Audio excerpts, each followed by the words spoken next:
For 40 years, China studied the West. They watched how we became rich, how we became powerful, how we built the modern world. And they learned our lessons. But here is the twist. China learned the wrong lesson.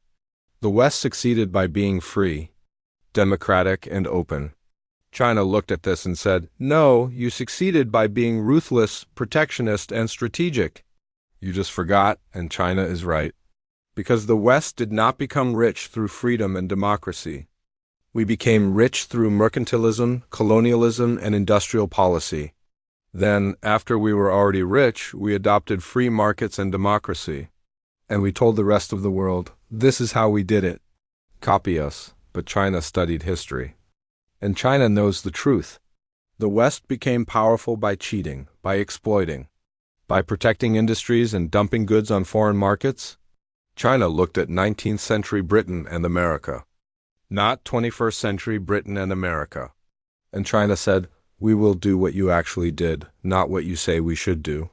This is the wrong lesson. Because it rejects everything the modern West claims to believe: freedom, open markets, democracy, human rights, but it is working. Because it is what actually works. Let me explain what China learned, why the West taught the wrong lesson, how China is using this against us, and why this might be the end of the Western-led global order. Because China did not just learn from the West, China learned the truth about the West, and that truth is devastating. What did China learn? 3 lessons. Lesson 1, mercantilism works. Mercantilism is the idea that economic growth comes from exports and trade surpluses. You sell more than you buy. You accumulate wealth by running a positive trade balance. The West today says this is wrong. Free trade benefits everyone. Imports are good. Trade deficits do not matter. But this is not what the West actually did. Britain became rich through mercantilism. For 300 years, from 1500 to 1800, Britain protected its industries. High tariffs on foreign goods. Subsidies for British manufacturers. Banned exports of raw materials. Forced colonies to buy British products. This was not free trade. This was economic warfare, and it worked. By 1800, Britain was the richest country in the world. Then Britain said, now we support free trade. Why? Because British industries were already dominant. Free trade meant British goods could flood other markets. Other countries could not compete. So Britain benefited from free trade only after mercantilism made Britain strong. The same thing happened in America. From 1789 to 1945, the U.S. had the highest tariffs in the world. We protected our steel industry, our textile industry, our manufacturing. We did not allow free trade.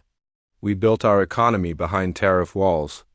Then, after World War II, when American industry was the most advanced in the world, we said, free trade is good, because now we could dominate global markets. We used protectionism to get rich, then we used free trade to stay rich. This is the lesson China learned. China watched the West preach free trade, but China studied what the West actually did. And China said, we will protect our industries. We will subsidize our manufacturers. We will run trade surpluses. We will do what you did, not what you say, and it worked. China has run a trade surplus for 30 years. China exports more than it imports. China accumulates wealth. China builds industries, and now Chinese industries dominate. Steel, solar panels, electric vehicles, batteries, drones, 5G equipment. China did not do this through free markets. China did it through mercantilism. The same mercantilism Britain and America used, the West complains. China is cheating. China subsidizes industries. China dumps goods below cost. This is unfair, but China just laughs. Because this is exactly what the West did. We are complaining that China is using our playbook. The playbook that actually worked. Lesson 2, industrial policy works. Industrial policy means the government picks which industries to develop. The government invests in strategic sectors, semiconductors, aerospace, biotech, renewable energy. The West today says this is a bad idea. The government should not pick winners and losers. The market should decide. Government intervention distorts markets and causes inefficiency. But again, this is not what the West actually did. Every major Western economy used industrial policy. Britain targeted textiles in the 1700s. The government banned exports of machinery to prevent other countries from copying British technology. The government invested in canals and railroads to support industry. This was government-driven development. America did the same. The U.S. government built the railroads in the 1800s. The government funded research that created the Internet. The government funded the Manhattan Project, which led to nuclear power. The government created NASA, which drove aerospace innovation. During World War II, the U.S. government directly managed entire industries: steel, rubber, oil, shipbuilding, aircraft production. The government decided what to produce and how much. This was central planning, and it worked. American industrial output doubled during the war. After the war, the U.S. said, "Industrial policy is bad, let the market decide." But we only said this after we had already used industrial policy to build dominant industries. China saw this. And China said, "We will use industrial policy. We will pick strategic sectors. We will invest in them. We will make China the leader in these industries." So China created Made in China 2025, a plan to dominate 10 industries: robotics, AI, semiconductors, aerospace, electric vehicles, new materials, biotech. This is industrial policy. The government is picking winners. The government is investing billions. The government is creating national champions. The West calls this unfair, but the West did the exact same thing. We used industrial policy to build our economies. Then we told everyone else not to use it. And China said, "No, we will do what you did." Lesson 3. Free markets come after development, not before. The West today tells developing countries, open your markets, reduce tariffs. Privatize state-owned companies. Let foreign investors in. This is how you develop. This is called the Washington Consensus, and it has failed almost everywhere. Countries that followed this advice: Argentina, Russia, most of Africa did not develop. They stayed poor.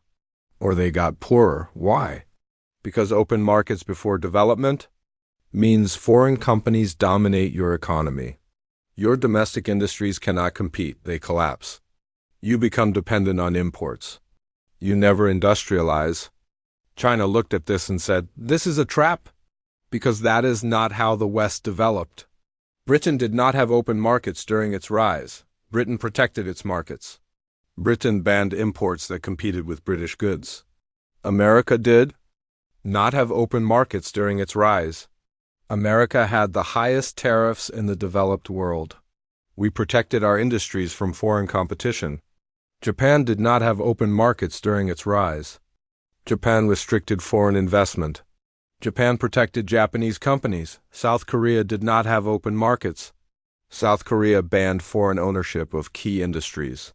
Every country that successfully industrialized did it the same way: protect domestic markets, subsidize domestic industries, restrict foreign competition, and only open markets after domestic industries are strong enough to compete. This is the actual pattern, but the West does not teach this. The West teaches the opposite. Open your markets first. Development will follow. This is a lie, or at least it is misleading. China knows it is a lie, so China kept its markets closed. China restricted foreign ownership. China required technology transfer. If you want to sell in China, you have to share your technology with Chinese companies. The West calls this theft, but China calls it smart, because this is what every successful country did, and it worked. Chinese companies learned from Western technology. Then Chinese companies improved on it. Now Chinese companies compete globally. Huawei, BYD, CATL, DJI, these companies were protected and subsidized. Now they dominate global markets. China followed. The Western playbook, the real playbook. Not the fake one we tell everyone else to follow. The West became rich by breaking the rules, then invented new rules to make sure no one else could do the same. China just ignored the new rules and followed the old ones.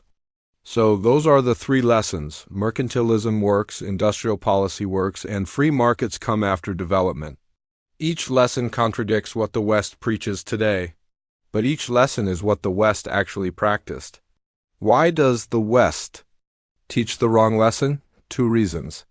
Reason one, we forgot our own history. Most Western policymakers genuinely believe that free markets and democracy made the West rich. They learned this in economics classes. They learned this in political science classes, but this is not history, this is ideology. The actual history is Messier. Britain used mercantilism and colonialism. America used tariffs and industrial policy. These things made us rich. Democracy and free markets came later, after we were already developed. But we have rewritten history.